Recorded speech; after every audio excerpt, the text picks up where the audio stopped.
and they really fucking matter. There's like 4 things that matter, and they really fucking matter. I mean, objectively, I mean, you should care, especially you, if you thought about it for 5 fucking minutes. Welcome to episode 51 of the Out of Versus podcast. We're your hosts, Keem and Esme. Yay! Guys, we are back. Apologies for the late episode 50 last week. Late episode 50. We just delayed it by a week. Yeah. That's all that happened. Problems. Yep. We are back. One of us is dying from allergies. I am dying. I'm dead. It's true. At this point, we're just trading off like sicknesses. Yes, that is true. But we are here. We have a very awesome special guest later. Yay! So, I guess, should I? Yeah, I can go ahead and say filmmaker Jason Marin, who is working on a new animated project with Cal Kinane. So you will have an interview with him later.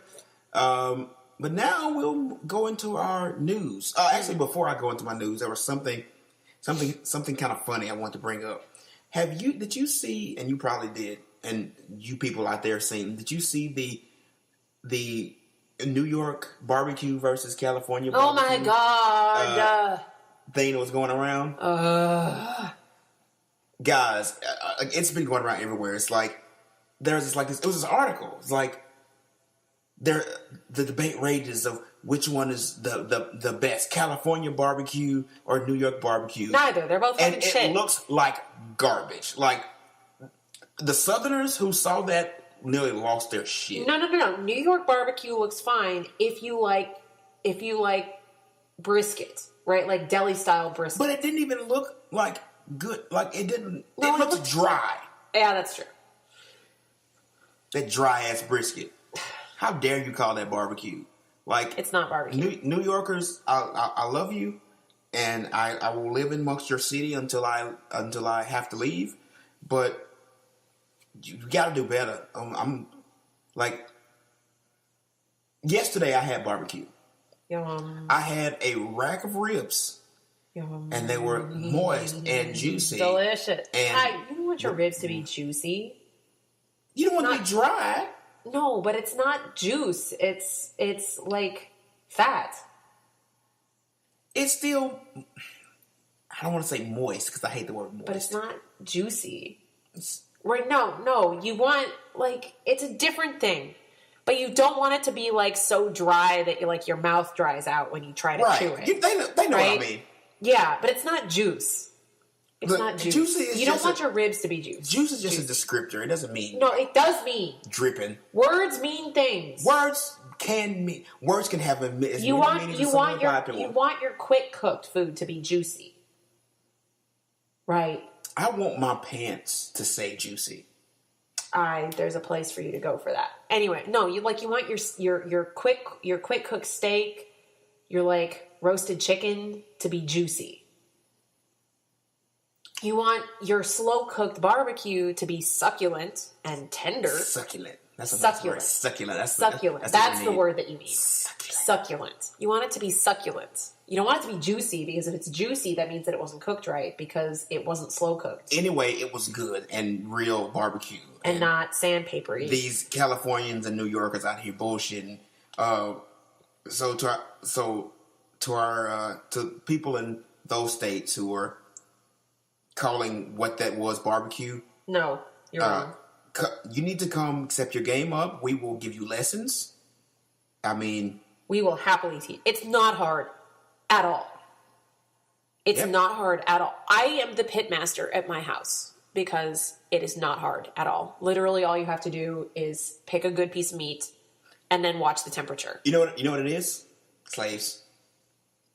Slaves gave us the good barbecue.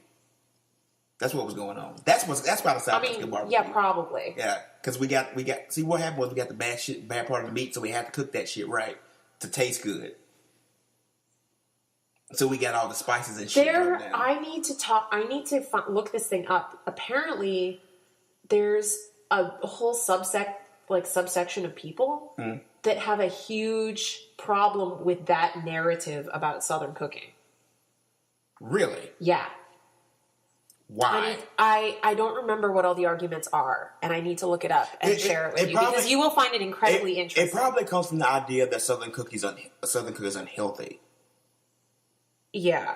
Which I hate to tell people when they always go Southern cooking is unhealthy. Anything in large amounts, if you don't eat it properly, is unhealthy. It's not the Southern cooking that's unhealthy; it's the way people eat it that's unhealthy. But like it's a whole thing. I'm pretty sure that this person is black, right? But it's a whole part of the like a whole objection to the narrative, right? Like of the OMG something black people something slaves something.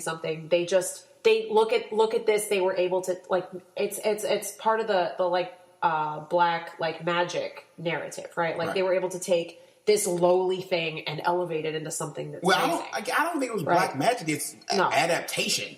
Like, but I need to find that again so that you can read it because it's a whole thing. I can get it. It's probably like the whole magical Negro thing. But like things can be said for black adaptation, and but that's what I'm saying is I need to find what this was so that you can look at it and actually because I'm remembering this thing from ages and ages ago. Like actually, black adaptation and that adaptation is something we're going to get into a little bit in the topic segment, in the interview segment. Yeah, remember? Yeah. Looks like we inadvertently set ourselves up for later. Nice. So stay tuned. Nice. But anyway, now step your barbecue game up. If I have to come up there and slap you with some salsa, I will. Anyway. Yeah. Also, those I'm sorry. Those were some struggle plates. If anybody knows what that term means, the New York barbecue plates and the California barbecue plates are struggle plates. I don't know what that means, but it seems right. Yeah. It seems right to me. Anyway, let's move on to our news section. Should I go first? Or? Yeah, you can go first. So, my news section, I would like to come in one day with some positive news, but God damn it is hard to find positive news nowadays. I got some positive news. This isn't positive news. This is coming out of Kentucky. Yeah. Where the Kentucky House, I think it was a House, delayed a bill that would outlaw child marriage.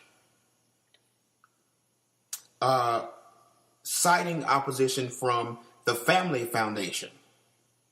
And the Family Foundation is a conservative Christian organization that is founded on the idea of quote-unquote family values. But this would outlaw marriage under the age of 18. Mm-hmm. So, because they're in many places in the country, and especially, I hate to say it, especially down in the South,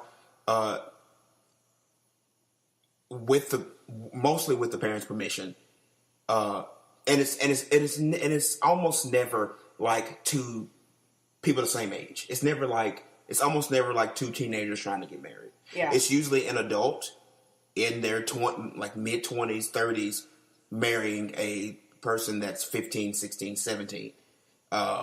Gross. But it is very surprisingly common, like I said, especially in the South, and it's usually with the parents' permission. Gross. This bill would outlaw it. Which, I mean, it should be obvious. It should be outlawed because that is on all accounts like pedophilia. Like a mid-20-year-old should not, or older, mid-20-year-old older person should not be trying to marry a 15-year-old, 16-year-old. That's not okay on whatever. But I mean, still in the conservative Christian South, that was okay. As a matter of fact, it was kind of, that's what you wanted. You wanted your daughters to go and marry some successful man so she could be taken care of.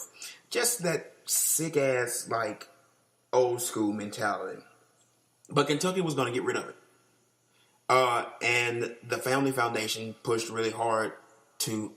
Now, from this article, it was delayed, but it might have been completely tabled. But the sponsor from the Family Foundation said, "Oh no, we are not against outlawing child marriages. We're just worried that this bill is going to take away the parents' ability to give their child direction and approve of what their child is going to do." So basically, their argument is, if the law steps in, we're going to keep parents from doing what they're supposed to do, which is marry off their children to adults. That's basically what they said. Like, they didn't phrase it that way, but that's what's happening. And like, that blows my mind. Like, well, and isn't this group, like, it's not talking about just about like 15 and 16-year-olds, right? Like, they are arguing for the right for like young people to marry as young as 13. Yeah, it's as young as 13. And to allow people as like children as young as 13 to marry people of any age. Right. Right? Like, I remember, like, when I was growing up in Montana, the law allowed for people, I think, for people as young as 15 to marry, but not if the person that they were marrying was more than 3 years older than them. Or 4 years. So, right, like, a 21-year-old could marry a 16-year-old. But, like, if the age difference were any greater than that, they would have to wait until the younger person was 18. Well, I know in Mississippi, it's like a 16-year-old can marry any, like, it's 16 in Mississippi, but 16 and up, 16-year-old can marry anyone with their parents' consent, which is, and that's always weird to me, because and once again, speaking from Mississippi, in Mississippi, if an 18-year-old has sex with a 17-year-old and the parents don't like it, that 18-year-old can be charged with statutory rape. Mm-hmm. Okay, 18 and 17. It can be a few months. An 18-year-old that's 3 months older than the 17-year-old can be charged with statutory rape. But so that's okay. I mean, that's not okay. But sending your 13-year-old daughter off to marry somebody in their 20s, if you deem it's appropriate, is okay. And that's the whole thing. They said they felt like it's taken the right of parental consent away from the parents and put it in the hands of the court. That's some bullshit. The consent, when you're talking about marriage, consent doesn't belong to the parents. Consent belongs to the people involved, which means like the people getting married, which means that a child cannot consent. Exactly. A child cannot consent. I fully support exactly. Bringing the legal age of marriage consent up to 18 in any case. Exactly.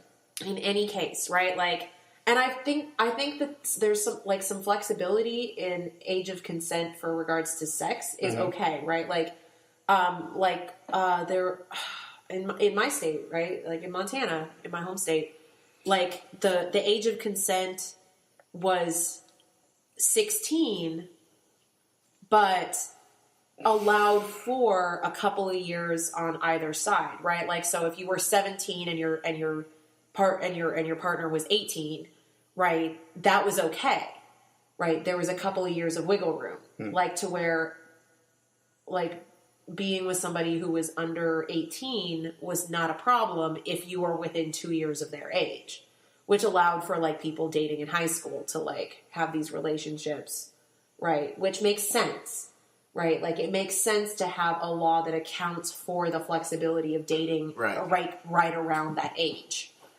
Like, that makes sense to where you can't be charged with statutory rape for, like, even like if the parents don't approve, right? Like when like if your boyfriend turns 18 and your parents don't approve, like, you've been having sex this whole time, but suddenly they can press charges. No, that makes no damn sense. Yeah, Mississippi doesn't have that. Yeah, that makes no damn sense. Like Mississippi is all it's all based on parental consent. Like that's stupid. Yeah. Parental consent shouldn't be a thing. IMO, whatever. Whatever. It's just so insane. The areas they draw lines is so weird to me. Yeah. Anyway, it's just like. Anyway, it's dumb. I don't like it. But yeah. No, but a parent should not be able to consent to an adult marrying their child. Right? If the child objects, that's not a thing. See, but you got to remember. Here's the thing: you got to remember these Kentucky and those states down here. It's the thing you're supposed to do is no. Get married as soon as possible. No, this is the 21st century, guys. It's different now.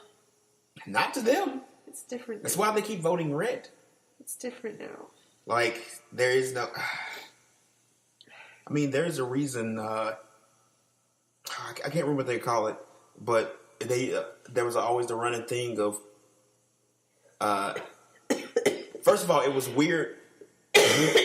For even the longest time, it was weird for, of course, women to go to college. But when they went to college, it wasn't to actually, get degrees or education. No, it was to get that MRS degree. Right. Ha ha ha ha. And if you don't know what that means, you went to college to get a husband. Yeah. This is the place that these people live in, so it makes sense that especially this organization, would be so opposed, because Lord help us if the law contradicts something we believe. And it brings up some very interesting questions of law, because basically they kind of said if we don't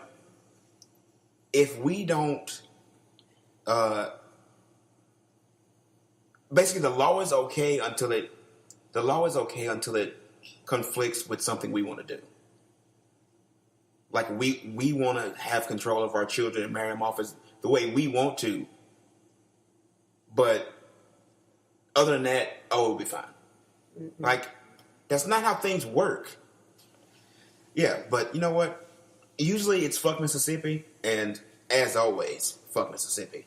Today it's fuck Kentucky. Yeah. Come on, and fuck the Family Foundation. Jeez. Yeah. Louise. Anyway, on to your news story. On to my news story. So my news story is actually something good that came out of something bad, which is that at the pressure of students from the high school in Parkland, Florida, that suffered the school shooting on February 24th, the state of Florida has actually passed gun control legislation in the wake of that, citing the pressure from those students. So guys, just like Keem said a couple weeks ago when we were talking about that, put pressure on your local and state government, because that's where the change is going to happen, right? And if they can see that the tide of public opinion is favoring gun control, they will pass gun control. At the state and local level, they will follow the tide of public opinion if the tide is strong enough, right? At the federal level, fuck all. They can fuck off. They don't do any goddamn thing except for whoever gives them the most money. But at the state and local level, public support and public pressure can change policy. So, the Florida government, the Florida governor has signed into law legislation that will... it does several different things. It restricts the sale and possession of bump stocks.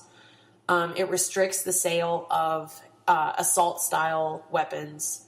And in a thing that made me... So I got so mad when I read this on CNN. Literally seething. The sound that you make when you're actually, hissing. There was a hissing sound. I hissed at this article because it said that it enables police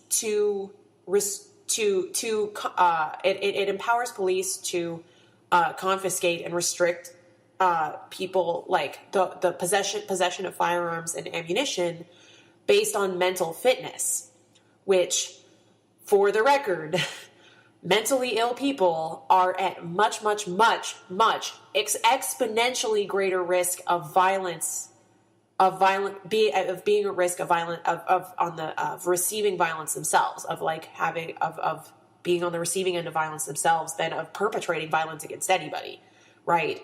So, mental illness does not make people violent. FYI, like those two things are separate, right? Mental illness can compound violence in people that are prone to violence in other areas, but it is not the primary. It is not the primary risk factor for somebody becoming violent. In fact, it is much more a prediction of somebody being a victim of violence than it is of somebody perpetrating violence against anybody. But I actually went in and looked at the text of the law, and it actually it empowers police to confiscate and restrict access to weapons under a number of conditions, including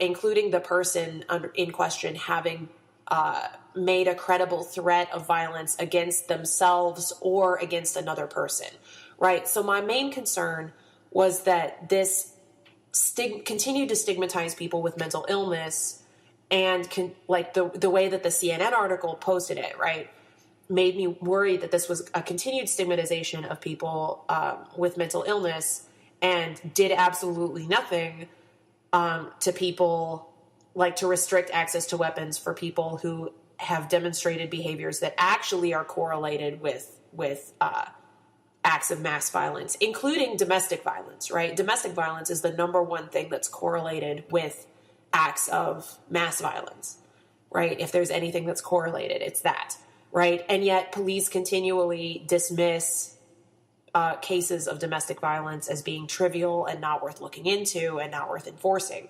But this the way the text of the law does empower police to confiscate and restrict access to firearms and ammunition for people who have expressed credible threats against themselves or other people, which now we just need to get police to see domestic violence as a credible threat to another human being, and then we'll be good there, right? Which is no guarantee. Yeah, of course. Right, given the rates at which domestic violence is dismissed as a concern by police officers. See also tons of incidents that have happened in Memphis in the last few years. But that's neither here nor there. The point is that if the police department does see this as anything that the police department sees as a credible threat against another human being, and empowers the police themselves to confiscate those weapons, any weapons that are present, to restrict that, and which may actually have some kind of positive effect on the rate of these people becoming violent on a large scale. So there's that. Like, this is a good step, right? This is not an ending step. This is something to say, okay, that's good. Now what else needs to happen, right? This is not an ending point for people in Florida, and it's certainly, like, we can't, across the country, we can't sit back and say, well, that's taken care of, and dust our hands off and say, good, right? Like, we have to continue to fight. This is like a bare minimum of legislation. This is an inch, not a mile. Yes, this is an inch, but it's an inch in the right direction, which is awesome, right? Like, good on us. Now let's keep pushing. So, yeah. I will say, right? So, one thing that came across on my Facebook page this week was a survey on Donald Trump's personal political website about how he's doing as president so far. And because I was in a mood that day to tell Donald Trump exactly what I thought of his presidency, I took 45 minutes and filled it out. And I'm sure that he did not get the answers that he was looking for. Like, one of the questions said, it was like, you had to answer yes, no, other, or like yes, no opinion or other. Mm-hmm. And the question was, I feel like it is difficult for me to express I feel stigmatized when I express my support for Donald Trump. And I'm like, what the fuck? Oh, What? But one of the questions was literally, it said, I feel safer from terrorism during this presidential administration. And I was like, let me tell you all the ways that is wrong. I don't feel safer from international terrorism, if that's a thing. I don't feel safer from domestic terrorism, for damn sure. Like, let me express all of the ways that you are barking up the wrong tree here. And it was a very cathartic 45 minutes. I got to tell Donald Trump exactly what I thought of him. I have to It was look at fantastic. that. I have to look You at should that. look it up. It's on Donald Trump. It's like DonaldJTrump.com or some bullshit. It's stupid. See, while I want to look at that, I don't want that to come up in my browser history. Search on private browsing. Jesus. Search on private browsing. It's funny to me just from the little thing you mentioned. It's like, it's funny. Like, now they're pushing for Trump supporters' victim mentality. Yes. It's just like, yeah, it's so hard for me everybody to be a hates Trump. us. It's so hard for me to be a Trump supporter. Side story. Ugh. That's one of the complaints now. The alt-right is, and I was saying some articles about it earlier. The alt-right, a lot of prominent alt-right people are complaining, men especially, how exclaiming their beliefs aren't allowing them to get dates. Oh, sad. Yeah, like, you guys can't hear me, but I'm playing the world's tiniest violin. Like, calm the fuck on. Have you tried not being a neo-Nazi? Yeah. That might help. But yeah, they're now it's like they realize the administration, they thought they were going to ride in on this wave of positive, people were going to love everything they did, and now it's not happening, and it's just the opposite is happening, and they're playing the victim card. Like, No. everybody like, hates us, and you guys are so mean just because we don't like brown people and women and gay people. yeah, You see, shouldn't be so mean to us. okay. We're just This is a being- huge problem that I have, which is that one of the measures of compatibility is having similar value systems. If your value system is fucking white cis het male supremacy, don't be surprised if people who are not white cis het males think you're full of shit and don't want to date you. Right? Like, don't be an asshole.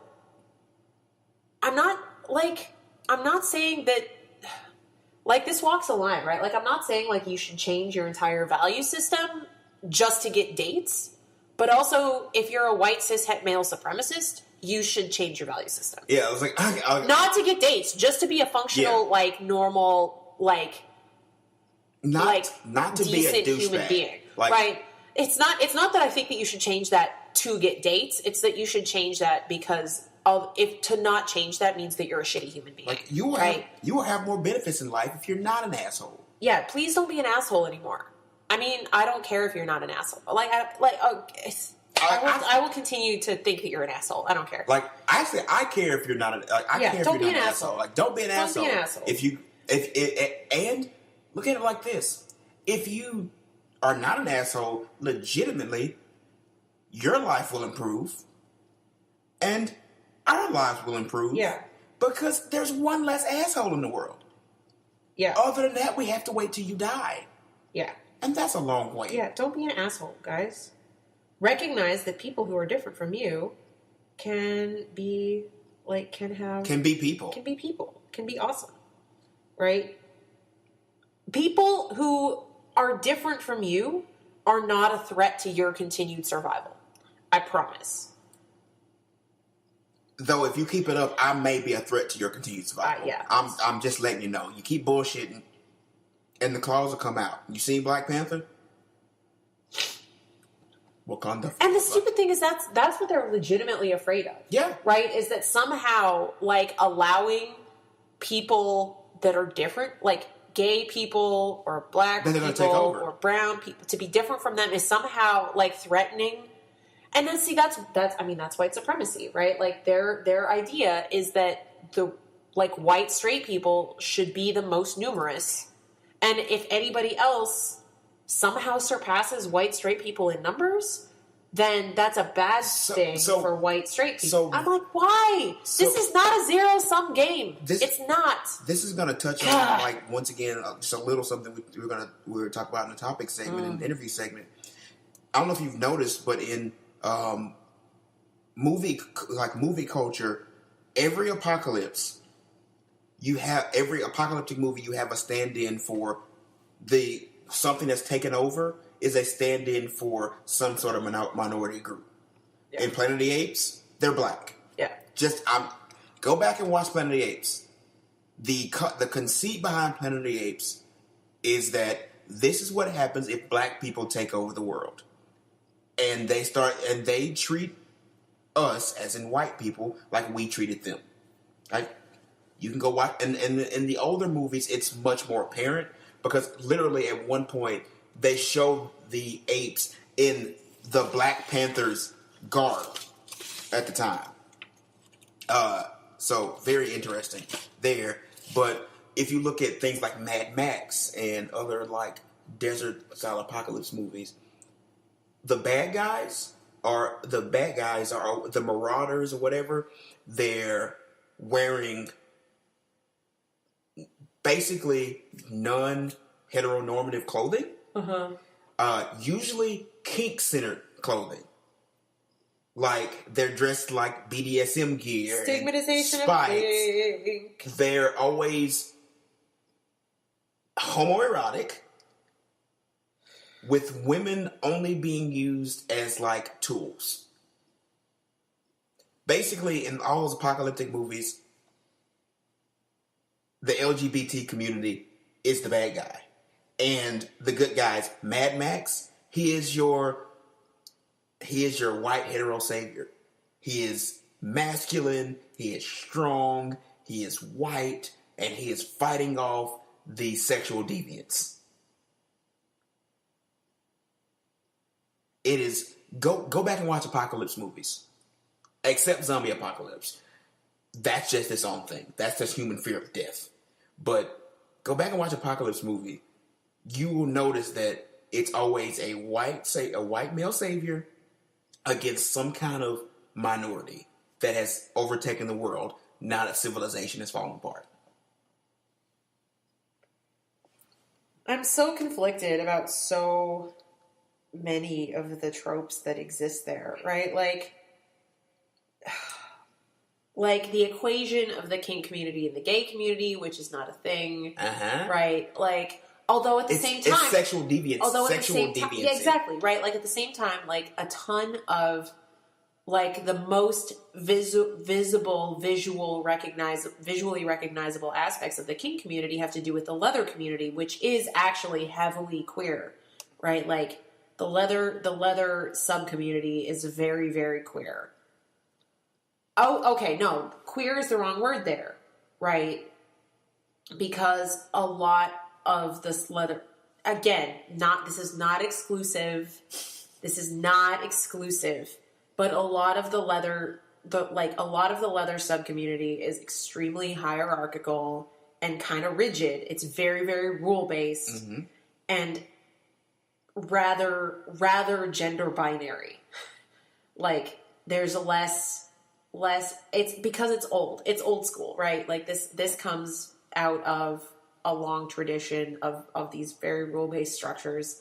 It's not as flexible as queerness necessarily is, right? Like it's not to say that like it can't be, but a lot of anyway, this is all stuff that I am tangentially connected with.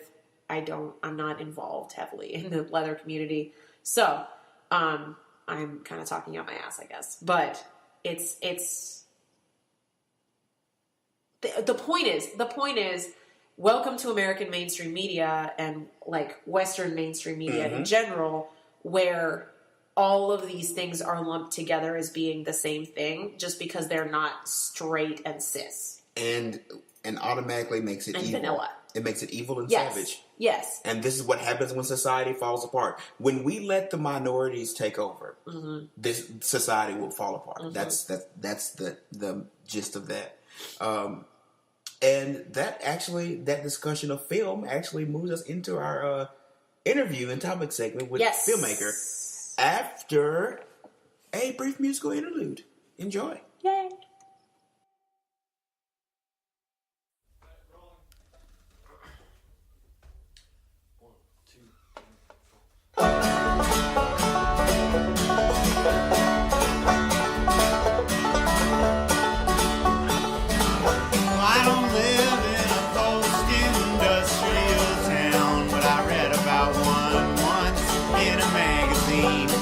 I was on a plane, then it came to me.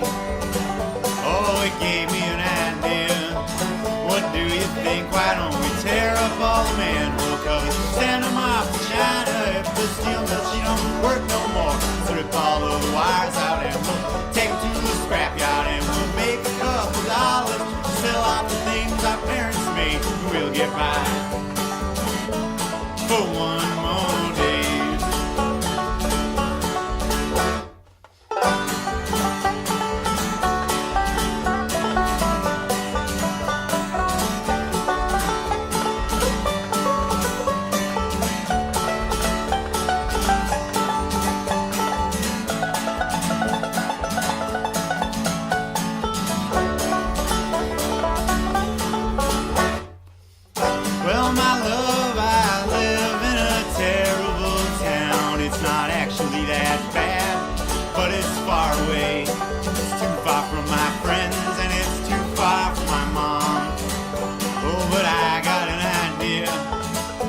You say, why don't we tear up all the manhole covers, send them off to China? If the steel mill, she don't work no more, strip all of the wires out and we'll take them to the scrapyard, make a couple dollars, we'll sell off the things my parents made that we can buy a ticket on a plane for you to come on down to Memphis, spend a day or two at my house, and we'll head back to Toronto and start ripping up streetcar tracks that take 1 million people up.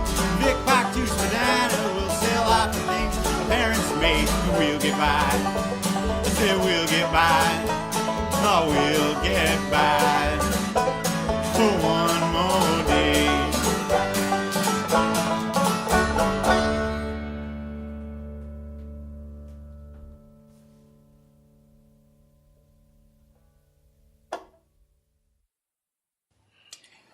And welcome back, everyone. And today I'm excited to introduce our guest, Jason Merritt. Yay! Hi, thanks for having me on. If for our listeners out there, both of you, I discovered Jason through Jenna, who has been on the show in the past. If you've seen if you've heard our episode on professional cuddling, and I was turned on to some of Jason's products. Can you mind telling our listeners what you do? So I am a writer and director, working largely in film and television. I've directed a bunch of music videos, including ones for the bands AJR and Andy Grammer. I have directed one live-action feature film, which is called Sleepwalkers, and it's available to watch on Amazon Prime on streaming. And I've also made a couple of cartoon shows, one of which was in development with Nick Jr. for a little while, and unfortunately never made to air. And the other one I'm self-producing right now with a very small team, who I'm happy to talk about later. And we're on Kickstarter, trying to raise the funds to make the pilot. I'm happy to say a couple days ago we actually met our goal, so Yay. It's going to happen. Now we're working on hitting our first stretch goal.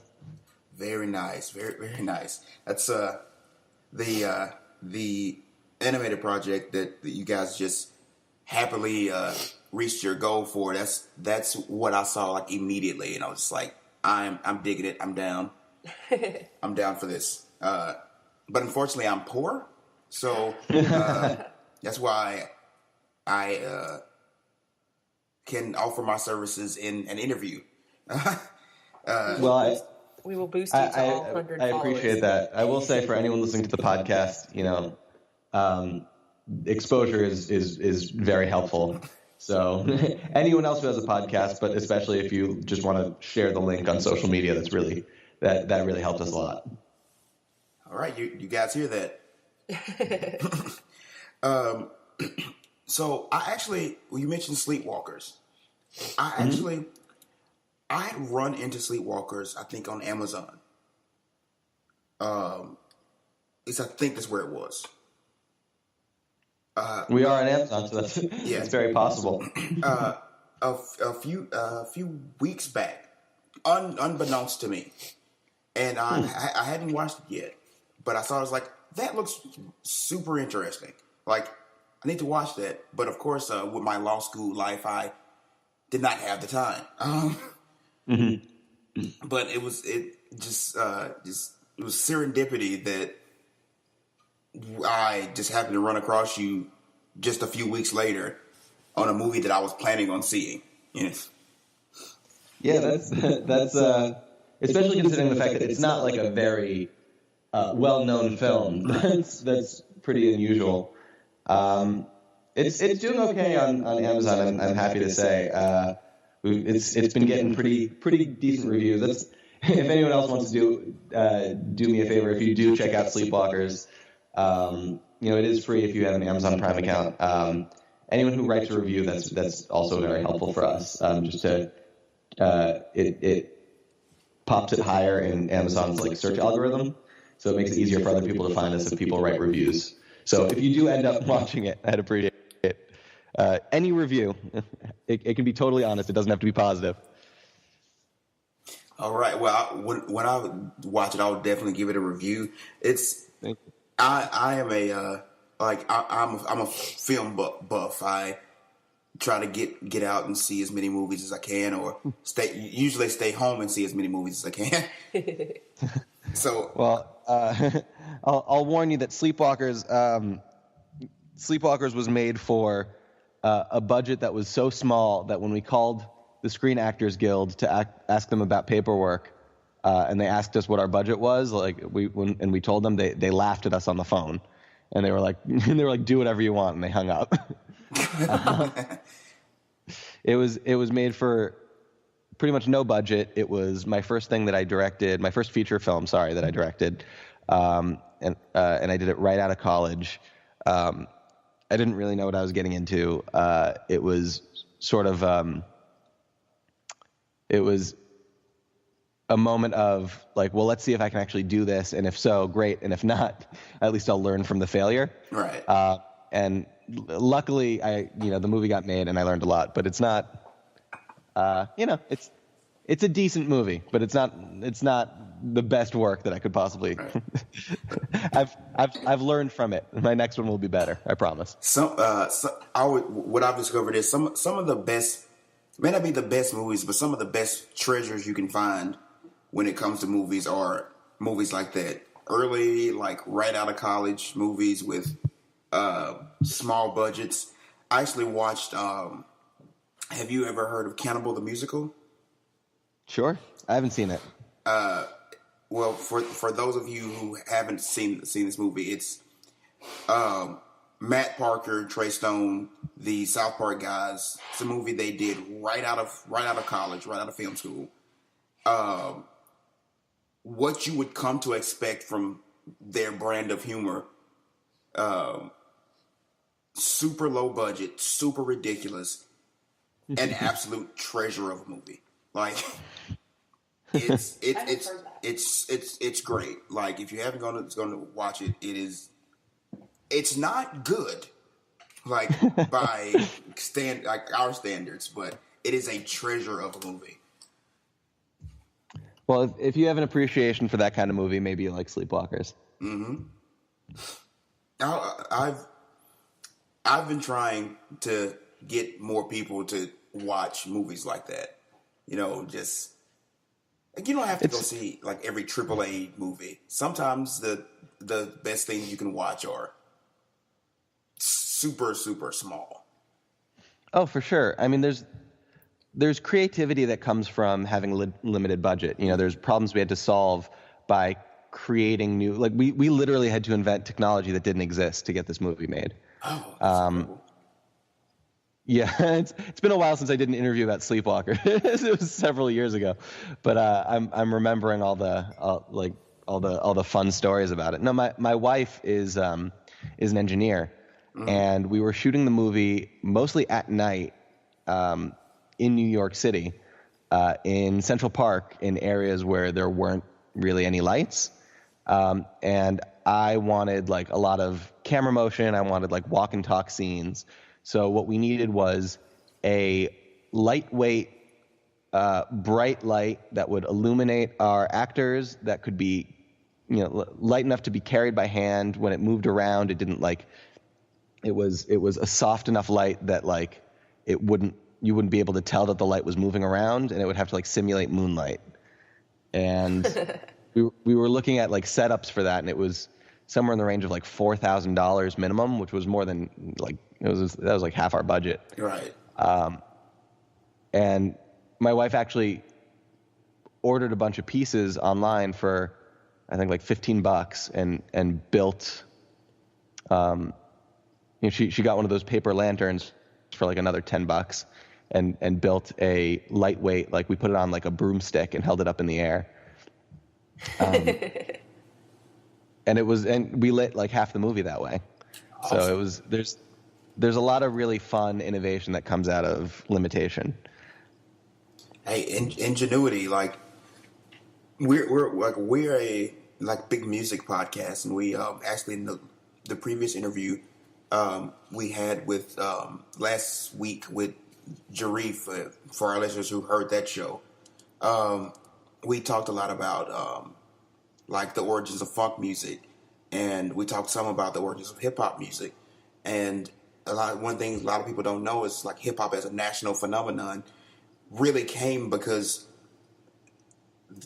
there were artists that could not afford instruments. So they just kind of made music with what they had. And they had to like innovate and create new ways of making music. And that's where hip hop came from. It was improvised because they did not have the means to do what they wanted to do. So like, there's something to say about improvising technology. No, absolutely.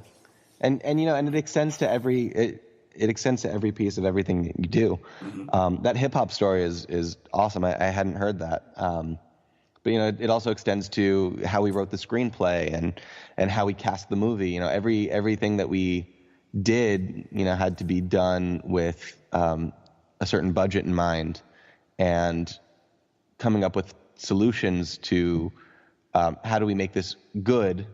How do we not compromise the quality, but also work within our limits. It's a puzzle that usually leads you to try things that nobody's ever tried before. Mm-hmm. Yeah.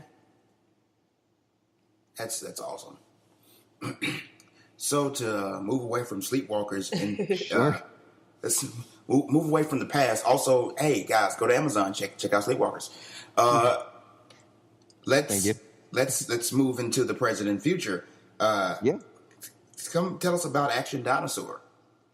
Action Dinosaur is it's an animated series, or we hope it will be, about a time-traveling action hero, Tyrannosaurus Rex, from the prehistoric 80s. It's inspired by sort of a mashup of 80s media, those over-the-top, like really, really, stupid action movies. Yeah. Where everything blows up and explodes for no reason, and those Saturday morning cartoons that I kind of grew up on. I was coming up in the early 90s, but we were getting the 80s cartoons in rerun. So one of the things that they did in the 80s, 90s was they would take like rated R like feature films and then make children's animated cartoons out of them. Oh yeah, I remember those. Yeah, so they do like Rambo the animated series, RoboCop the animated series, Ghostbusters the animated series, just like really like stuff that they probably had no business adapting for kids. And then of course like, you know, goofier stuff like Teenage Mutant Ninja Turtles and I'm a big fan of animation. I actually started out as an animator before I started working in live action. I was a cartoonist myself, and I still watch a lot of animated media, so that's also been an influence. So it's mashing up, you know, these different kinds of 80s media with more modern animation in terms of style and humor. You know, we're drawing a little more influence from shows like Adventure Time and Steven Universe and Star versus the Forces of Evil. That's as someone who loves Adventure Time and Steven Universe, like that is good to hear. Like Adventure Time is absolutely. I don't watch as many animated things as I used to. Of course, I still, and mostly what I watch is things like Archer. Sure. But Adventure Time especially is one of my absolute favorite like series of all time. It's a very well made and surprisingly deep show that you wouldn't get right off like from an initial viewing. And the same For sure. Same way with Steven Universe. So drawing inspiration in any way from those shows for me is like that's awesome. Thank you. Yeah, those shows especially, and I want to actually add Gravity Falls to the list, which has been off the air for a little while, but another great one. Yeah, one of my favorites. I mean, they walk this amazing line of being like, you know, safe for kids, but not like, you know, watching it, you wouldn't think of it as like a children's show. It's got like a maturity, both to the humor and to the storytelling. That is really, universal. It's all ages, not in a way that means like preschool. It's all ages in a way that means really anyone can appreciate it. All right. So Action Dinosaur is also kind of walking that line. It's a little old for kids, but it should be just as enjoyable for kids as for anybody else. When I was checking it out, I noticed Kyle Kinane was involved, and I've seen a few specials, and am a fan, so that got me excited as well. He's great, huh? Yeah. I mean, I'm a big fan too. Working with Kyle's been great. He's such a nice guy, and he's been so generous with his time, not just, you know, with recording this project, but also, you know, since we launched the Kickstarter, promoting it and telling people about it. He's been really in it with us, which I really appreciate, more than we ever really expected from him or could have asked from him. We went to Kyle with this project because I'm such a huge fan. Our producers, Sam Pasternak and Rachel Liu, at the time Rachel Liu was the only one attached to the project, and she asked me if you could get anyone in the world to play this character, you know, like dream big, you know, Tom Hanks, anybody, like who would it be? And I'm a huge stand-up comedy nut. I go to see stand-up shows all the time. I've got like 20-something stand-up albums on my phone, that I bought off of iTunes, not like I don't Spotify them or whatever. Right. And I had 3 albums from Kyle, I think, at the time, or maybe it was just 2. And I was like, when I close my eyes and I imagine what Action Dinosaur sounds like, I hear Kyle's voice. And she said, great. And she reached out to his people.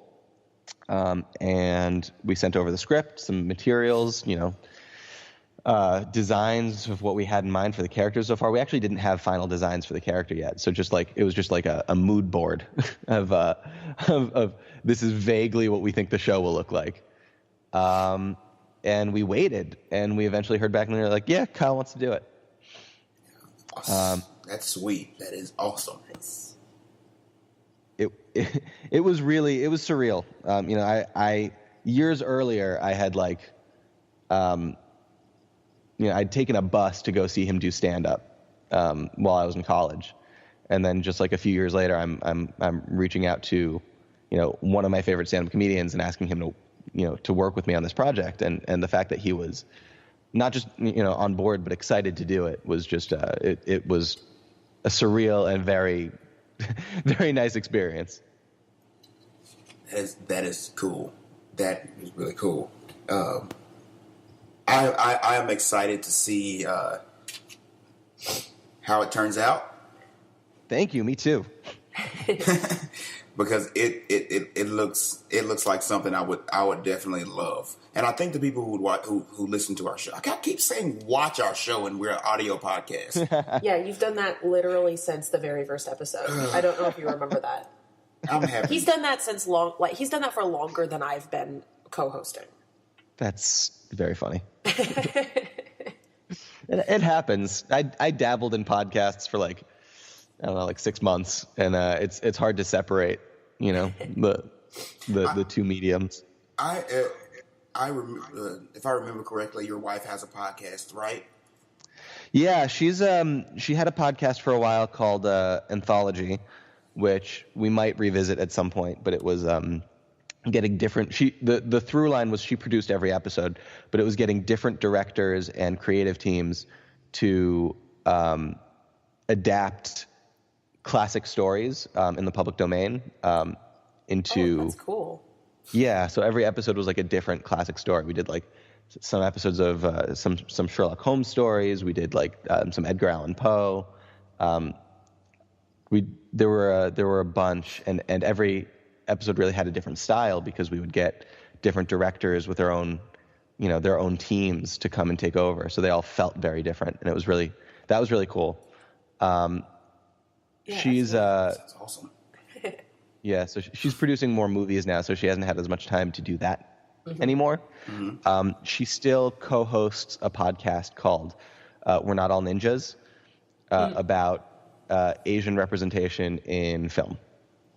So it's her speaking as a producer, and then two actors who are Asian American talking about different movies that represent or fail to represent the Asian American experience, or I guess the Asian experience more generally. That is awesome, especially with the conversations we've had over the past year about whitewashing in Hollywood. Yeah, it's complicated. Mm-hmm. I'm trying to. Yeah, I come prepared with questions, and being fully honest with our listeners, I overslept this morning and didn't write down all my questions. So, Jason, is there anything else you would like to really mention? I'll open the floor to you, since I am a failure today as a host. No. No, you're doing great. I'm wondering. So when do you think this podcast is going to come out? It'll probably be not this week coming up. Usually we usually come out on Monday. On Mondays. But we had some issues with the show for last week, so it's going to come out this Monday coming up. So it'll be the next Monday. Okay. So our Kickstarter is going for another 3 days. It ends Tuesday, the 13th. Okay. So by the time this episode comes out, I think the Kickstarter will be over, so we won't be funding anymore. Yeah. However, there is other stuff that you guys can do if you want to, participate or follow Action Dinosaur. One way is by actually following Action Dinosaur on Twitter. We decided to do a little experiment for this Kickstarter campaign. We've been working on this project for almost 2 years now. Animation is a very slow process, and also, part of it was we had a lot of other stuff going on, but we thought, if we're doing a cartoon, it's such a slow process anyway. It's something we can have kind of on the back burner at any given moment. So we've been developing it and building it out very slowly. And before we told anybody that it was going to be a cartoon or that Kyle was involved or that we had any plans for it whatsoever, we introduced the character of Action Dinosaur to Twitter and gave him his own account and had him tweet time travel and dinosaur jokes about 3 times a day. And he's been doing it for about a year and a half now. And it was sort of this experiment in trying to build out an audience before we really had a product or before they knew we had a product. So by the time we launched the Kickstarter campaign, he had something like 3,000 followers. And they were all people who didn't know that he was going to be a cartoon. So now they know, but the character, like the Twitter account's not going anywhere. That's going to be the primary. He's also on Instagram. That's more recent. That only started with the campaign. But he tweets out jokes fairly consistently, and he will continue to do so. But he's also going to be tweeting out news about the project and any updates, how you can see the cartoon when it's done. If it ends up, if we end up being able to make more than one episode, what we're doing right now is we're self-funding a pilot. Animation, in addition to being time-consuming, is very expensive. Mm-hmm. And while we want this to be a series, we can't really afford a series. If by some miracle we double the amount we're asking for on Kickstarter in the next 3 days, we'll make 2 episodes. But that's seeming more and more unlikely. So we're going to make 1 episode, and then we're going to use that to shop the show around and try to find a partner in making the rest of the season. The very worst case scenario, we're going to take it to film festivals and eventually release it online. But the best case scenario is somebody gets really excited about it, and we end up making a bunch more. We actually have 7 or 8 different episodes planned already. Nice. Nice. So yeah, we're ready to go. And we're really excited to take this character, really take it somewhere, see where it goes. Trying to think what else I have to say about that. That's about it. Follow Action Dinosaur on Twitter and Instagram.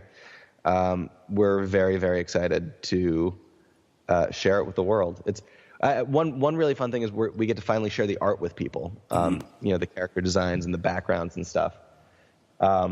We've gotten so lucky with our collaborators on this project where at every turn it's just been like we found not just like the right people in terms of willing to work within our budget and willing to work have a good style, but they get what we're trying to do right away. So our character designer, his name's Ha. Our background artist, her name's Pauline. Our composer, Ronnie. All 3 of them came to the table with like the perfect blend of modern, like really energetic style and like deep 80s influence, like pop culture influence. Nice. In a way that really, really just like gels together and has been just beyond my wildest dreams. So I'm just watching this project come together has been such a dream for me. It sounds incredible. And for our listeners, I got it right that time. Yay! Go check out Action Dinosaur on Twitter. We will, and Instagram. As always, we post links in our description to get people directed to where they need to be. So we will give you the information. It's your job to spread it. You got homework, people. Thank you. Esme, do you have anything? This was your interview. I know it's my interview, but I like to, offer up, everyone a chance to ask anything or say something. No? Okay. I guess with that, special thanks to Jason for coming with us on this awesome interview. Go check out Action Dinosaur, Twitter, Instagram. Go give it support. So we can see more of it. I am excited to see more of it personally. Go on Amazon and see Sleepwalkers because, I'm going to. I will tell you that. Yeah, we definitely. Well, let me know what you think. We definitely will. Reviews are coming. Appreciate it. So, guys, Thank you guys for having me. It's been really fun. Oh, it was definitely great having you on. You're welcome back anytime. Like, if any projects you or your wife or anyone you know wants to, like, they want to come on the show, we are a very open show who just wants people to come on, especially artists trying to get their projects through. We like to support that kind of thing, and so if, like I said, you have anything come up and you want to be on the show, or you just want to be on the show just to talk about anything, hey, we are here. Or anyone you know has, they have the same offers extended. Well, that's awesome. Thank you so much. That's no problem. So with that, we are going to move into the sex segment after a brief musical interlude. You people know the deal. All right.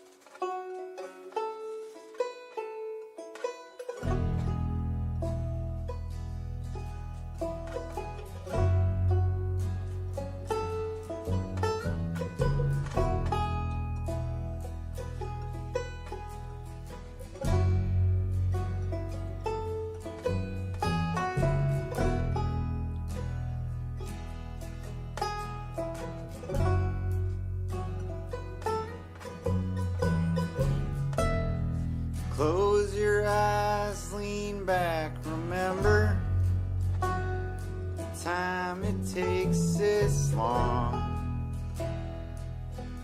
That's true about lots of things.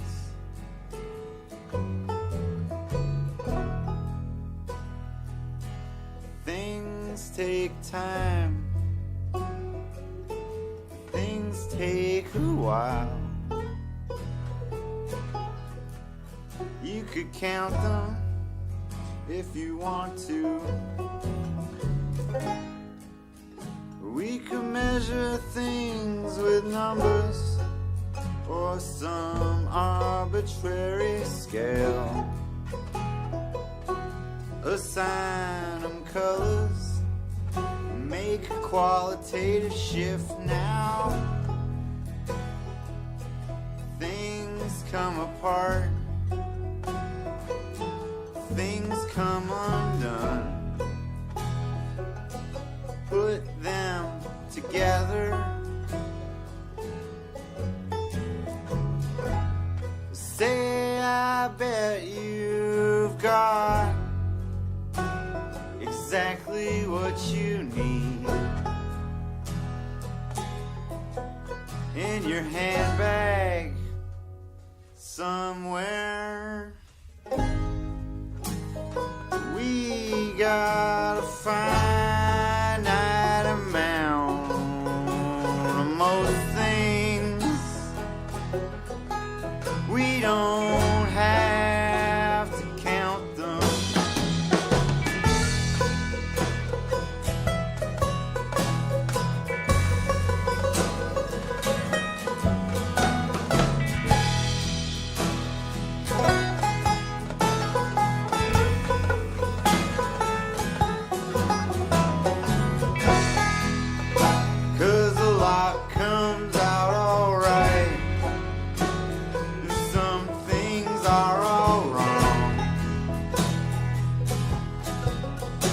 The good ones.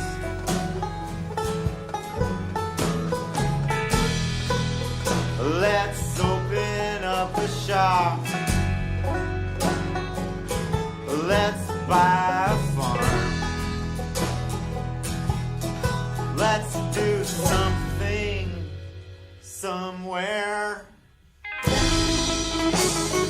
We got a handsome amount of something.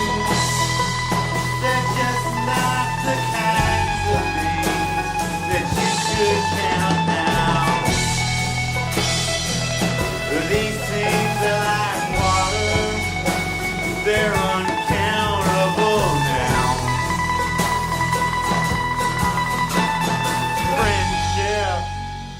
justice.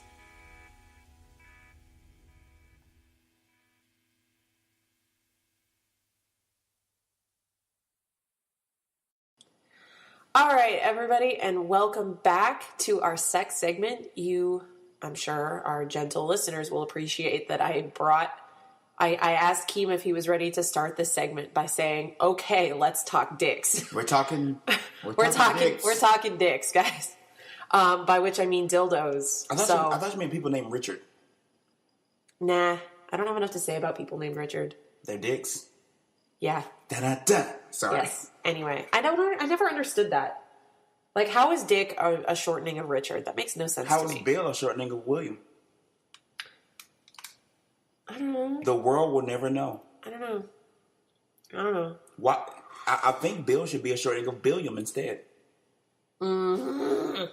I'm sorry, guys. I am the puns. Don't laugh at that, guys. The Don't puns encourage have him. not rested since the last episode we were on. No, they have not. Anyway, so yeah, we're talking dildos because I realized as I was preparing for this episode that we have talked a lot about topics related to dildos, but had not actually talked about dildos themselves. Dildo adjacent. Yes, dildo adjacent. We talked about materials and we've talked about body safety and materials. We've talked about, didn't we talk about pegging once, even though I hate the term pegging? No, I don't think we talked about anal. We never talked about pegging. Did we not? No. We're gonna have We to didn't talk talk about about strap-on sex? we talked a little bit about strap on. That's what Did we? I don't know. Yeah. Anyway, if we talked about strap-on sex, like that's... I don't think we used the word pegging. Because I hate the word pegging. Well, that makes sense. That's why I'm confused when you said it. Yeah. No, okay, so quick rant about the word pegging. The word pegging was coined through an internet poll that Dan Savage held something like 10 or 12 years ago to refer specifically to the act of a woman strapping on a dildo to perform anal sex on a man. But just the way that it's used is extremely, like, cis-centric. Like, they're talking about a cis woman fucking a cis man with a strap on. And it's really, really annoying, and I don't like it. Yeah, I thought that. Anyway.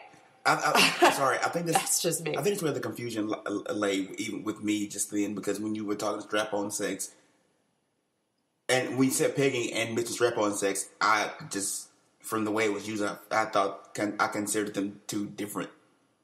Oh, yeah, no. Yeah. They're the same thing. They're the same thing, except that pegging is like the cis version. Right.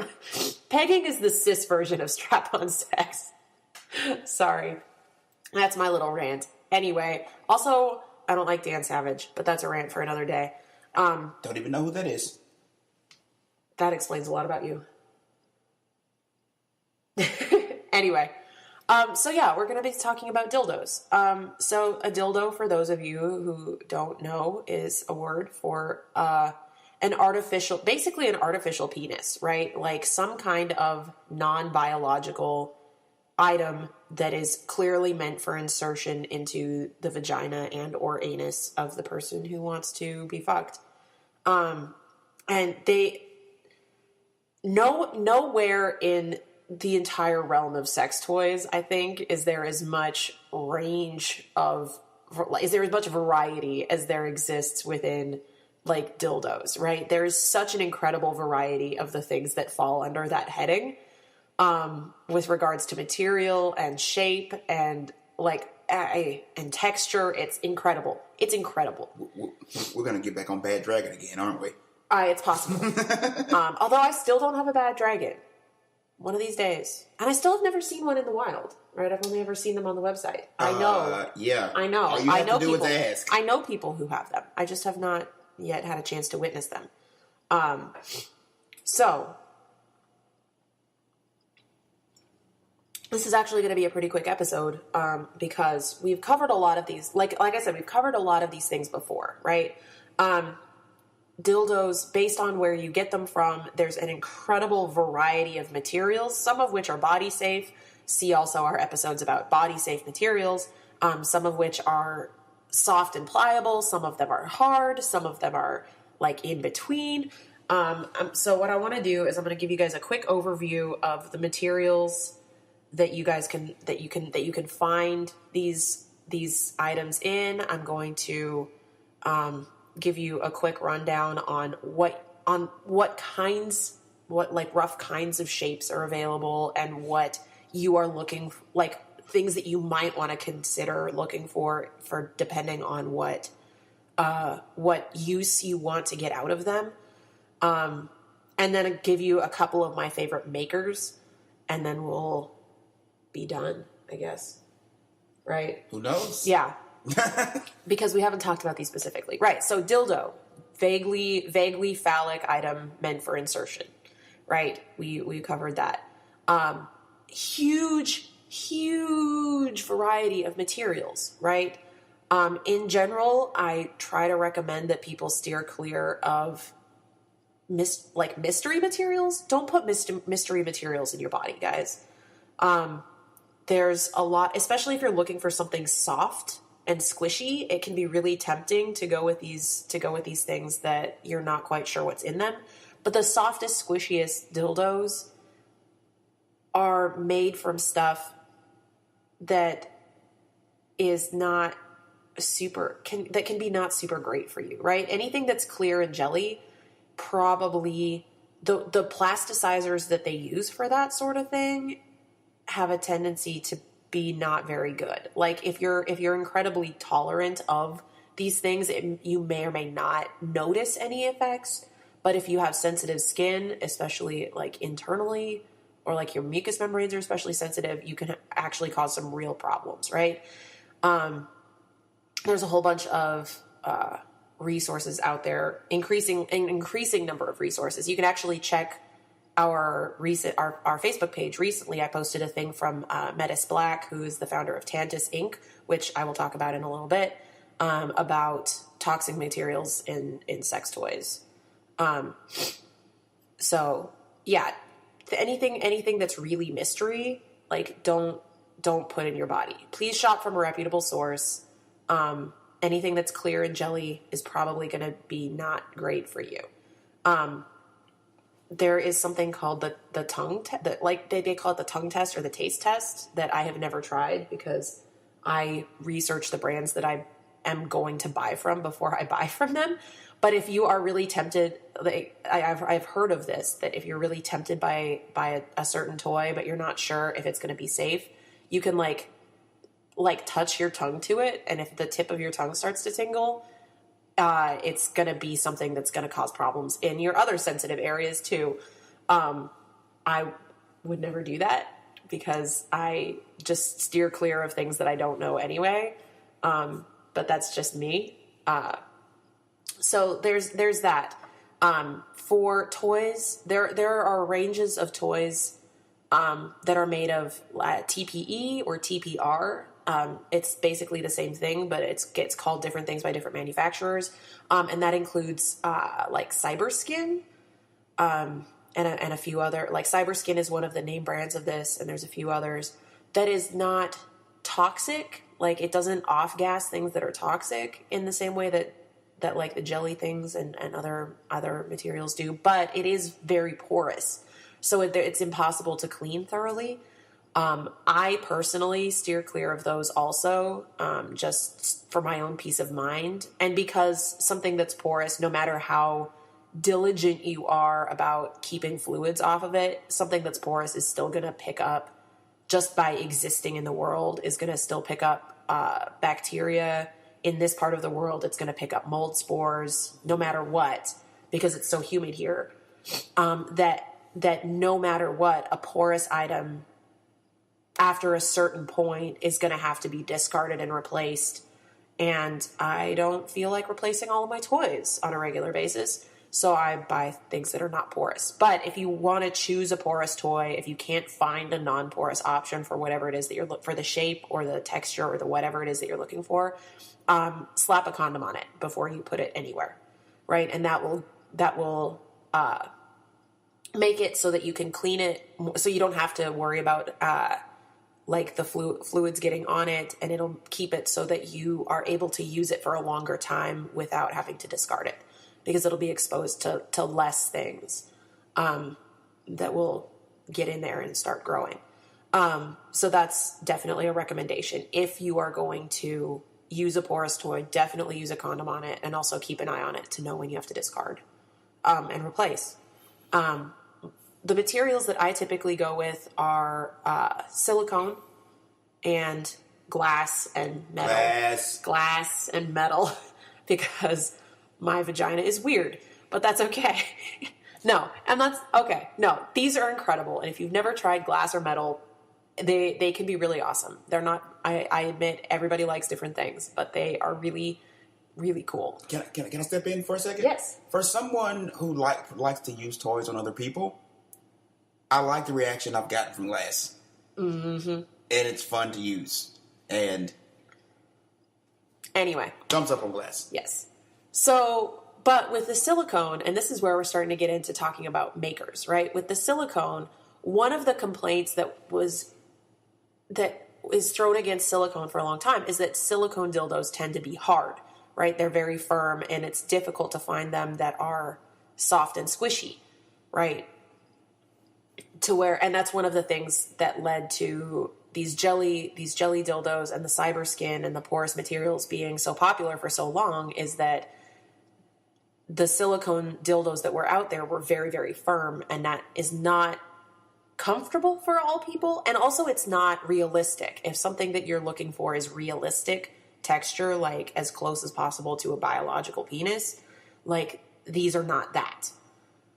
However, in the last handful of years, there have been a ton of companies that have stepped up to start making this stuff. And some of the biggest ones, I'm going to talk really briefly about some of them. So, one of the ones that I own a couple from this.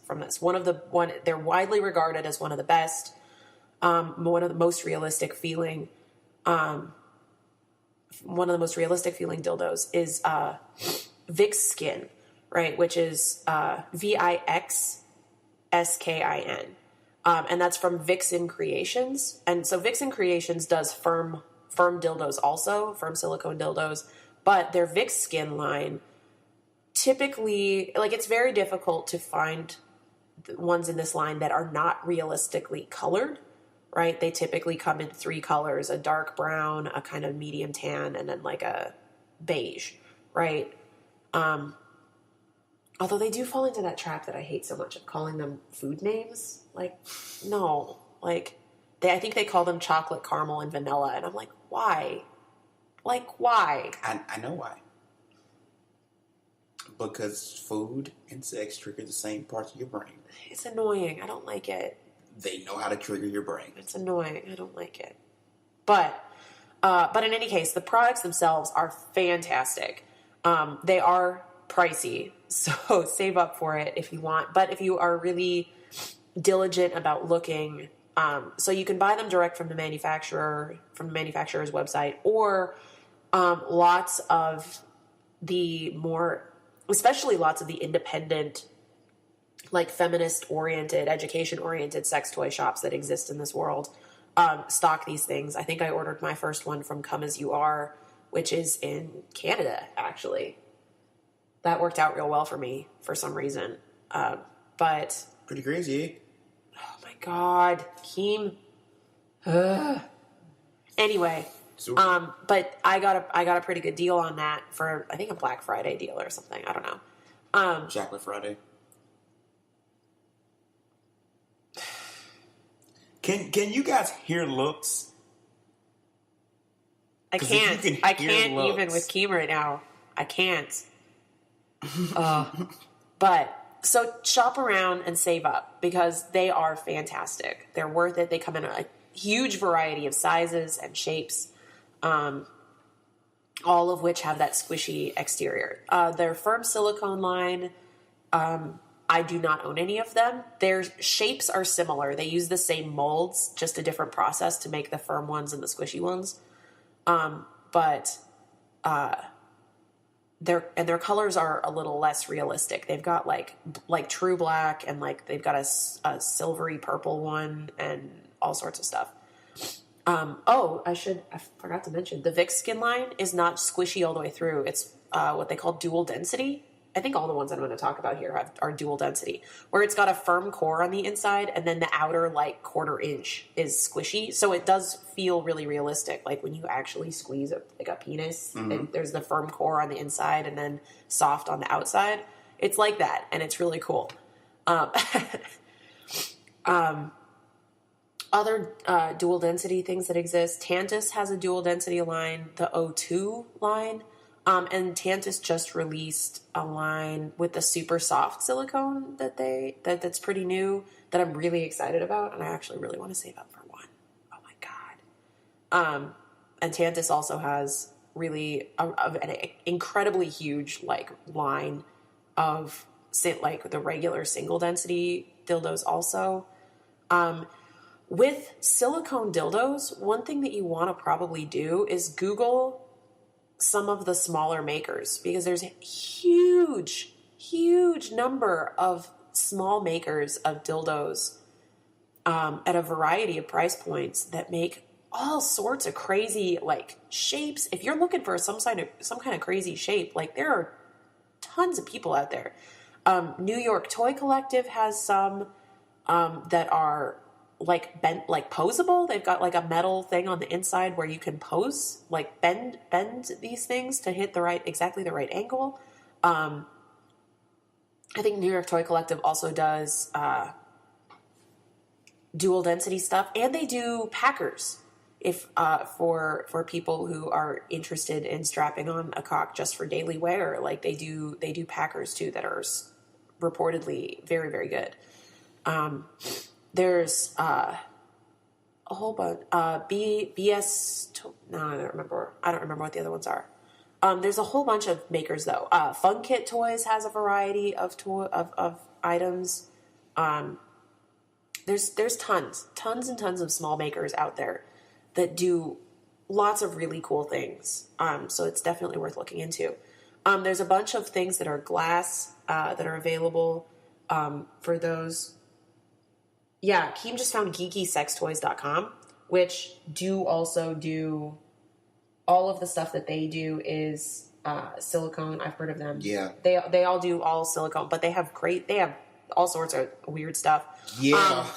One that I have really enjoyed looking at, and actually there's a couple items that I want to get, is splitpeaches.com. They have a range of dildos that are shaped like a unicorn horn that I really am interested in. They also have some that are like a screw. Like it's like a screw, like a wood screw, but like scaled up to be dildo size. I just saw Yoda's cock, so Keem is scarred for life. I'm shook. Keem's scarred for life. That's okay. Yeah, Bad Dragon. If you're interested in fantasy shapes, like Bad Dragon does a lot of good stuff, all in silicone. There are a few that do glass stuff now. Fucking Sculptures does not exist anymore, and that makes me so sad. I really wanted a Double Trouble, but it doesn't exist anymore. But there are a handful of ones that do interesting glass things. For those of you who are looking for glass at a low price point, the Icicles line, which is done by Pipe Dream, they are good quality, and they have a good variety of shapes, and are widely available at a pretty decent price point. So those are definitely worth looking into. With glass, I would, before you start looking at small makers, I would Google them just to see, because there are some, especially as you start getting into weird shapes with your glass, make sure that you're getting one that they've done the tests to make sure that it doesn't have really weak spots, right? Because the chances of it, like even if it does have weak spots, the chances of it breaking during normal use are very slim. But if it gets dropped or bumped or something, and then you try to use it, there's a possibility, there's a slim chance that it could break at some point. So just be aware. Do your homework with glass before you use it. Although during normal use, like if it's never dropped, the chances of it breaking are very, very small. but be aware, it is glass. With metal, there's fewer that are out there with metal. With metal, you want to make sure that you're getting something that doesn't have some kind of metallic coating on the outside. I've heard of metal items like that were aluminum, but that had like a chrome coating on the outside that if it's not taken care of properly, it could start to chip or flake. Ooh. And you don't want that stuff inside of you. Ooh, no. My number one go-to for metal, of course, is Enjoy Toys, that I think I've talked about before. They are 100% stainless steel. They are pricey, but they are fantastic. Reportedly, if you want G-spot, the pure wand is apparently the way to go. The one that I have is the 11, which is large and heavy. But if you like large, heavy things inside of you, can be really incredible. Scary. Yeah. Also, you could club somebody to death with it. Yeah. No. If you wanted to. Yeah. I took it when I went to GKE. I took it with me, and TSA like searched my bag. They were like, "What is that?" It was great. Yeah. Giant metal dildo. Who needs a gun for protection? No, I didn't take it with me on the plane. Yeah, I wouldn't have. I know. I put it in my check bag, but oh boy, TSA had fun. I bet on the way back because in that bag I had my giant metal thing. I had that bat. You know that bat that I have? That's like the roll of leather with the handle. I had that in my check bag on the way back. I had all this stuff. I had like all of my vloggers were in my bag on the way back. It was great. And then I really quickly just wanted to make a note about shapes. Go for it. Okay. So there's an incredible variety in the shape of dildos. I mean, obviously, right? Everybody likes their bits stimulated in different ways.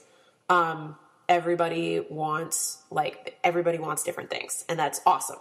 And with metal and silicone and glass, and there's wood dildos. I apologize, I can't speak for the awesomeness of wood. I've heard great things about them, but I have never tried any of them. There's so many different ways that you can configure these to like be to hit different things in different ways. But there's just a few things that I wanted to touch on as far as shapes go to help guide you if you are shopping. So one thing is length, right? So huge variety in length. If you're looking for something longer isn't always better, right?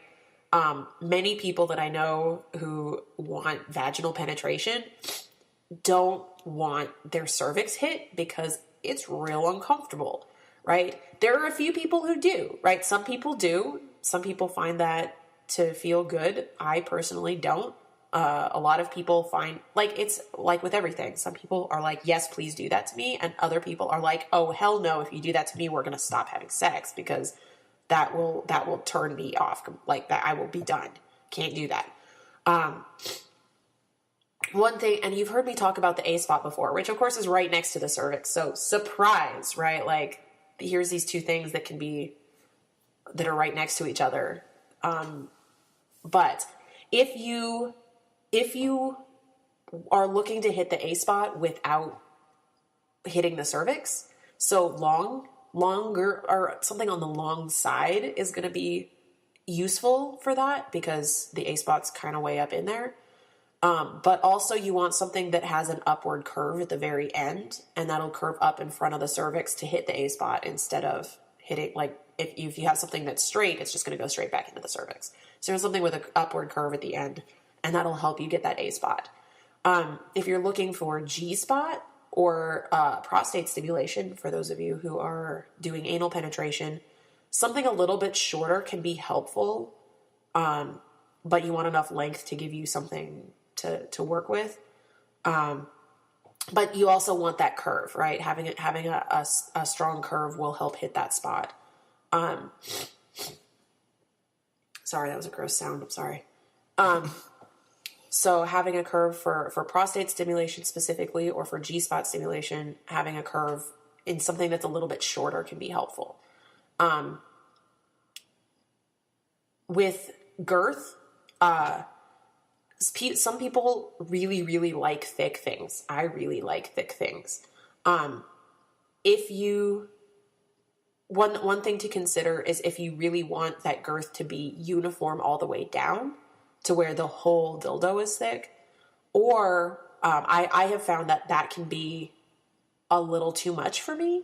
But one thing that I really like is like the 11 is extremely thick at the end, but then has a taper. So it's not as thick. Once you get everything all the way in there, it's really thick it has basically like a head on it, right? It's really thick at the head, and then it has a taper, so it's not nearly as thick after that. That can be something that can be really cool to have that girth, but also it's a little bit less intense. And it just is a different kind of sensation. That's something to think about. If you find yourself craving girth, but also every girthy dildo you've tried has been like, wow, this is actually way too much, maybe try something that's got a taper on it. If you are looking for something that can be used for anal, make sure that you have a base on it. Many, many, many, many, many of the dildos do come with bases nowadays.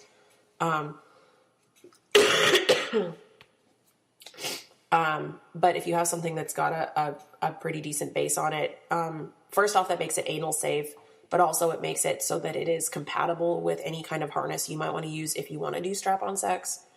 That makes it pronounced. It just is a little bit more flexible, a little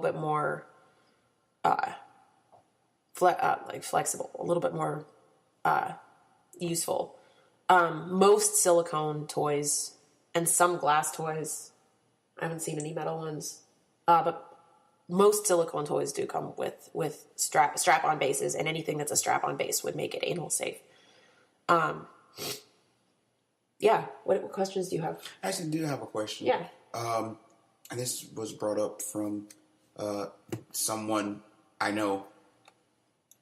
So this person went to what people call passion party, and the seller of the party told them, if you use a dildo for anal at any point, you can never use it again for vaginal penetration.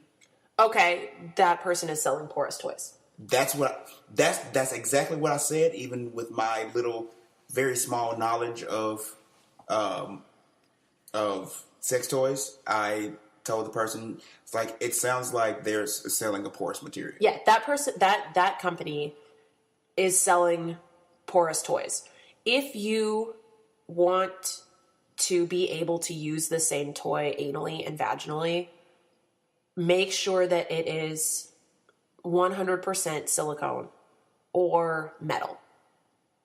Because anything that silicone is non-porous, metal is non-porous, right? Anything that is non-porous can be boiled. You can boil it to sanitize it, or you can use a bleach solution, or you can there's a few like medical grade like disinfectants out there that you can use on your toys that will remove the bacteria thoroughly enough that you can then use it. If you use it anally, then you can go back to using it vaginally. Yes. I would hesitate. Like, there are some people that say if you use a condom on a porous toy, then it's still safe to use. I personally, just my level of comfort, would rather not. I would not do that. If I had a porous a toy that I knew was porous that I did use so first off, if I'm going to use any toy anally, I use condoms on it. That's just my level of comfort with that with bacteria. That's just me. Also, because silicone, even though it's non-porous, it can still hang on to some smells. Mm-hmm. And I don't want my silicone dildos to hang on to butt smells because sometimes I like to get blowjobs, and that doesn't sound like a thing that I would ask somebody to do, right? Even though, let's be real, like if somebody is giving me a blowjob, the dick that I have probably fucked them with that same dildo. Anyway, I will, right? I have or will fuck them with that dildo at some point, I'm sure.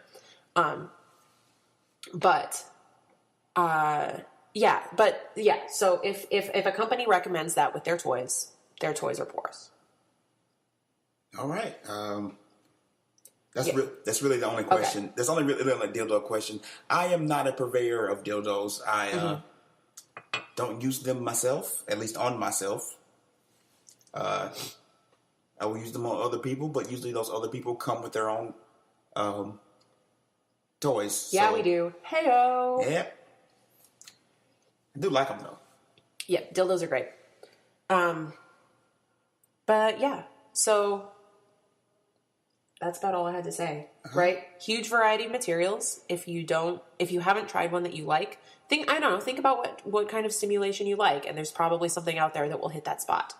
Also, if you're a huge geek, there's something out there for you. Yes. While Esme has been talking, I've been looking up geek sex toys because I am a geeky person, and though I'm currently poor, and will not be buying anything for myself or for others. It's fun to look at. Yeah, and I will say, so I tend to go with small makers and independent companies for things, just because I like supporting creative minds. But if you are on a really tight budget and you still want to be able to get the safe materials, the sanitizable materials, all of that, check out the mainstream sex toy stores, because there are the mainstream companies are starting to kind of get it a little bit more, to where they realize that there's a shift happening in the consumer culture for sex toys right now, to where not everybody wants, like even people who are on a tight budget are starting to demand that they have safe, like they're not willing to jeopardize their health in order to use a toy. So Pipe Dream and Doc Johnson and all these big companies are starting to put out 100% silicone items, body safe items, sanitizable items at lower price points than some of the independent makers. So if you're on a really tight budget, go ahead and check that out and see if there's something that that would be a little bit more accessible to you.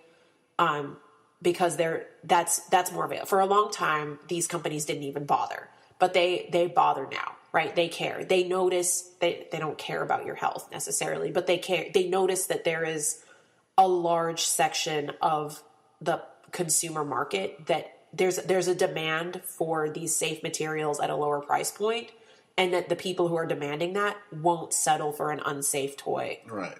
Right. They would buy no toys instead of buying an unsafe toy. They don't care about your health, but they care about your money. And since you care about your health and won't spend their money otherwise, exactly, they care about you. Exactly. But so those items are starting to become available. So check it out. Anyway, so with that is all that I have to say. So we're literally going to end the show. We're going to rock out with a cock out. Yes. That was my final pun for the show. I do this every week. Tickets are free for this this stand-up show that we're having on this podcast now. Mm-hmm. And you can also get a peek at the disdain that my co-host has for me when I make these jokes. So anyway, special thanks to Jason for being on the show. Guys, go check out Action Dinosaur. There will be links to the Twitter and Instagram when the show airs. Go on Amazon and check out Sleepwalkers. If you dig low budget independent films that are interesting, hey, go check it out. So once again, special thanks to Jason for joining us. There will also be links in the description for recommendations from Esme with the sex toys of your life. Sex toys of your life? Yeah. Sex toys of your sex life, baby. Yeah, it's a life, isn't it? Gosh, some people are very judgmental. So yeah, links will be in the description. As always, if you're an artist, filmmaker, musician, or any kind of person that's trying to get their artwork out or trying to get something, some recognition, to get some nice buzz going, because we're all about that buzz, that internet money. Come get in contact with us. We'll feature your music. We'll have you on to talk. We had 2 shows back to back with artists, so yeah, we're dedicated, guys. Okay.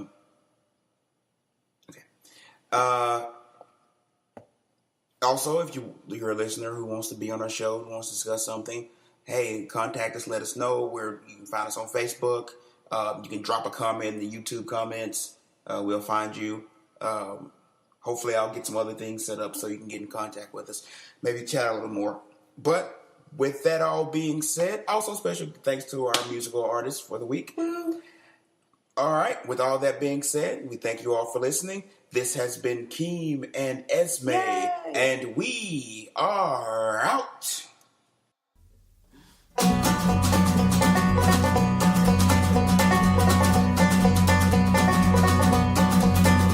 But there are these things that matter, and they really fucking matter. There's like 4 things that matter, and they really fucking matter. I mean, objectively, I mean, you should care, especially you, if you thought about it for 5 fucking minutes.